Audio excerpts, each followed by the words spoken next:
안녕하십니까. 여성질환수술의 대표병원 강남 권산부인과 권영일 박사입니다. 오늘 이야기 나눠볼 주제는 생리와 너무나도 밀접한 관계를 가지나 대부분의 여성들이 잘 모르고 계시는 자궁선근증에 대해 다뤄볼까 합니다. 우리 인간의 몸은 우리 자신이 모르는 사이에 많은 일들을 하고 있지만 그 중에서도 여성이 매달 어김없이 하는 월경, 가임 여성으로서는 피할 수 없는 원래 행사입니다. 사춘기가 되어 여성의 몸이 성숙해지고 여성 호르몬이 활발하게 분비되기 시작하면 여자는 양쪽 2개의 난소에서 한 달에 1개씩 교대로 난자를 내보내게 됩니다. 여성은 사는 동안 약 400 내지 500개의 난자를 만들어내는데요. 난자가 정자를 만나서 수정란이 되면 자궁으로 들어가게 되고, 이때 자궁 내벽에 붙어서 착상이 되면 바로 임신이 시작이 됩니다. 이러한 과정이 이루어지는 동안 자궁 내벽이 열심히 두껍게 되어서 수정란을 착상시킬 준비를 하게 되겠죠. 그러다가 임신이 되지 않으면 내막들이 모두 떨어져서 질 밖으로 쏟아져 나오게 되는데, 이를 월경 또는 생리라고 합니다. 이러한 생리가 진행이 되면서 생리통이 생기게 되기도 하고 부정출혈이라든지 여러 가지 증상들이 따라오게 됩니다. 선근증은 월경 때문에 생기는 일종의 질환인데요. 수정란의 착상을 준비하기 위해서 자궁 내막은 점점 두꺼워져서 그 준비를 하게 되는데요. 이런 생리혈 중에 자궁 내막 세포가 섞여 있습니다. 그런데 이 자궁 내막 세포는 다른 세포들하고 달리 특이한 성질을 가지고 있습니다. 어디에 가서 달라붙거나 파고 들어가는 성질을 가지고 있어서 이런 자궁 내막 세포가 자궁벽을 타고 들어간다든지 나팔관을 통해서 역류를 한다든지 자궁 선근증과 자궁 내막증, 자궁 내막종과 같은 생리와 관련되는 질환들이 생기게 되겠죠. 특히나 자궁벽 자체를 직접 뚫고 들어가서 자궁벽 안에, 근육층 안에 자궁 내막 세포가 자리를 하게 되는 경우, 이제 염증 반응이라든지 여러 가지 반응들에 의해서 딱딱하게 되고 자궁벽이 점점 두꺼워지게 돼서 마치 임신을 한 것 같이 자궁이 커지는 경우도 발생을 하게 됩니다. 이러한 경우를 자궁선근증이라고 이야기를 하고 있습니다. 하지만 아쉽게도 지금까지 자궁선근증의 정확한 발생 원인에 대해서는 밝혀지지 않고 있습니다. 어느 정도 추측되는 내용으로는, 첫 번째, 유전적인 영향이 있을 수가 있고요.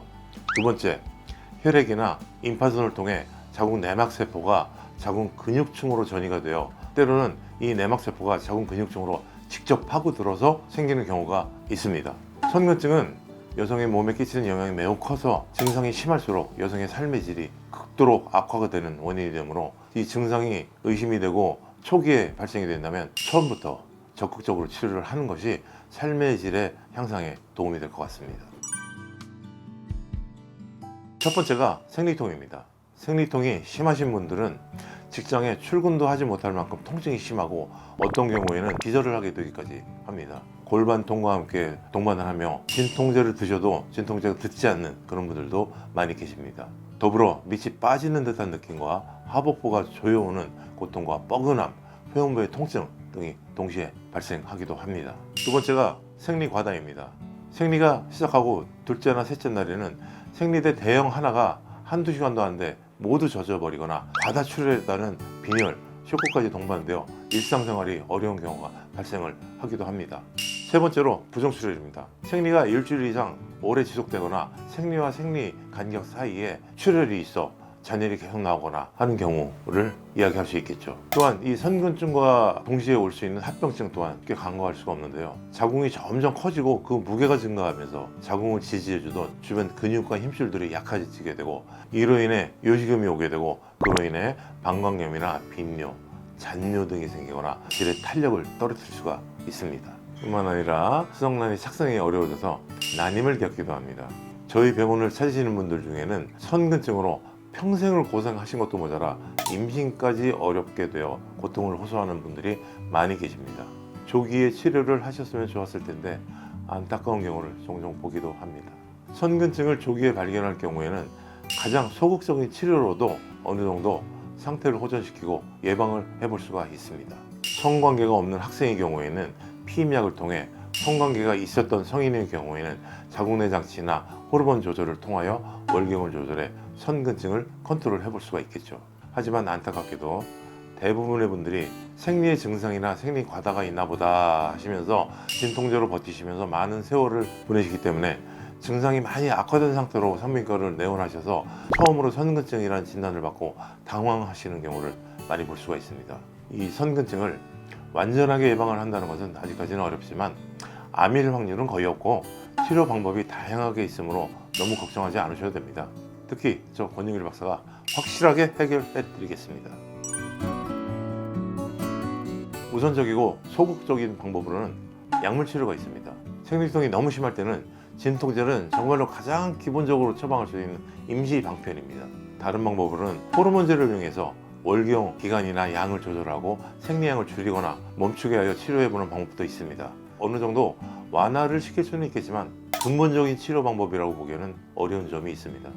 조금 더 나아간 방법으로는 하이프라고 고강도 집속 초음파를 이용해서 선근증 부위를 직접 열 치료를 하는 방법이 있겠습니다.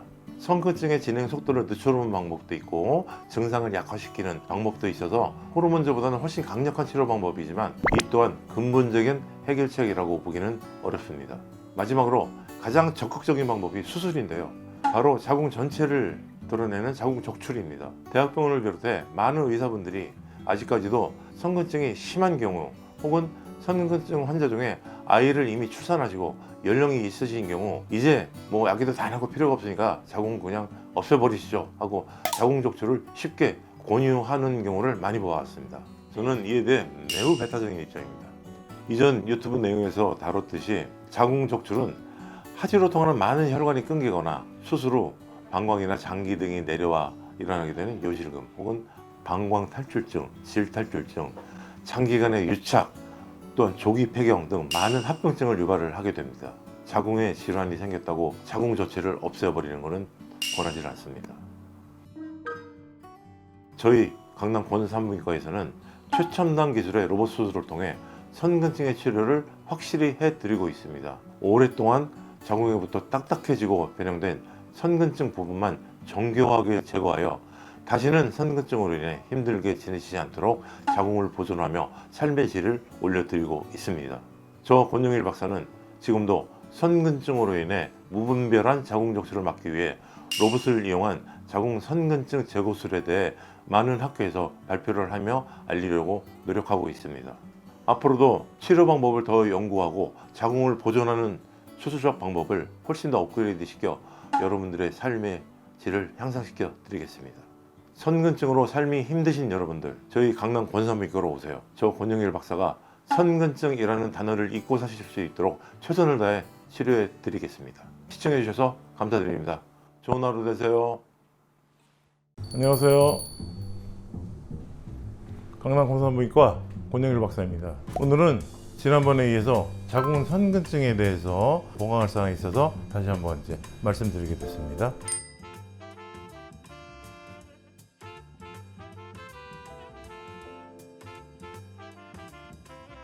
오늘은 주로 이제 수술 필드에서 나타나는 사진을 중심으로 설명을 드리겠습니다.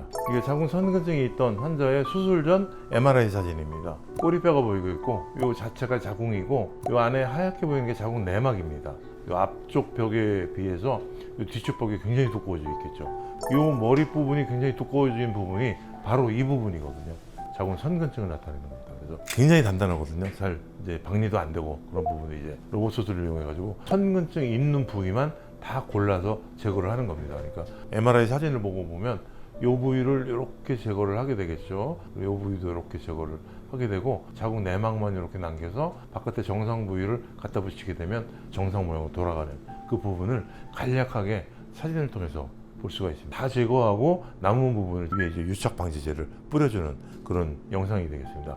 수술 전, 수술 후에 자궁이 현격하게 차이가 나는 것을 알 수가 있겠죠. 그나마 이 환자는 뒤쪽 부분으로 유착이 심하지가 않아서 수술이 그나마 수월했던 환자분이었습니다. 이 부분 같은 경우도 이제 똑같은 자궁 선근증 사진인데 이쪽 벽과 이쪽 벽이 약간씩 두꺼워져 있는 거, 이쪽 벽이 특히나 더 많이 두꺼워져 있는 걸 알 수가 있습니다. 그래서 수술 전에 다빈치 로봇 카메라를 통해서 들여다본 자궁의 사진이거든요. 자궁 선근증을 알 수가 있습니다. 그래서 사전에 처치를 좀 하고 나서 이제 내막 있는 부분을 제외를 하고 나머지 선근증 있는 부위를 전부 이제 제거를 하는 그런 사진입니다. 그러고 나서 나중에 이제 바깥에 정상적으로 남아있던 부분을 다시 다 수술을 통해서 자궁을 제 모양으로 만들어줬던 그런 사진이죠. 고유의 나팔관과 난소는 다 정상적으로 남아있고 이 환자 역시도 이 직장을 통해서 이 뒤쪽에 유착이 심하지가 않아서 그나마 수월하게 수술이 끝났던 환자분입니다. 이 환자분 같은 경우는 이제 근종과 선근증이 같이 있었던 환자분입니다. 거의 뭐 한 카메라에 다 안 들어갈 정도로 배꼽 바로 아래까지 이렇게 커져 있는 근종과 선근증을 알 수가 있습니다. 선근증 부위를 다 제거를 하고 근종 부위도 같이 제거를 해가지고 수술 후에 거상술까지 같이 진행을 했던 부위거든요. 그리고 이거는 수술 후 6개월 후에 찍은 초음파 사진이거든요. 다 이제 정상 모양으로 들어갔고 자궁 내막까지 잘 살아있는 추적 검사한 환자분입니다. 이 환자분 같은 경우는 선근증인데 상당히 어려웠던 케이스입니다. 왜냐면 이분은 선근증이 오래돼가지고 자궁을 이제 살짝 들어 올려 보면 이 뒤쪽에 이제 이렇게 유착이 심한 거, 장 같은 게 다 달라붙어가지고 역시나 이제 왼쪽 부분도 나팔관부터 시작을 해가지고 장 같은 게 전부 다 가서 달라붙어 있었던 그런 케이스입니다. 이게 선근증이 오래된 경우 이 뒤쪽에 장이 이렇게 심하게 유착돼 있는 경우가 상당히 많이 있습니다. 그래서 선근증 수술할 때 역시나 이 뒤쪽에 유착 방지한다는 가장 어려운 기법이고 위험하고 자칫 잘못하면 장에 천공이 일어나서 오랜 기간 입원해야 되는 그런 부분도 있을 수가 있는데 이런 것까지도 수술 전에 다 고려를 하셔서 수술에 임하는 것이 어떤 합병증이라든지 이런 거를 예방할 수 있는 지름길이 되겠죠. 이분은 이제 오른쪽에 8cm 난소의 무록이 저 아래 직장이 있는 쪽으로 거의 깊숙이 박혀 있는데 일부만 보이는 겁니다. 그리고 직장하고 자궁이 난소의 무록을 누르면서 심하게 유착돼 있었던 그런 부분입니다. 그래서 나머지 부분은 유착 방지를 다 진행을 했습니다.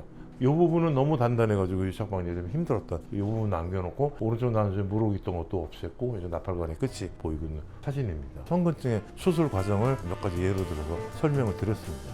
자궁 선근증, 자궁을 살리면서 수술 가능합니다. 저희 권사민과로 문의 주시기 바랍니다. 감사합니다. 안녕.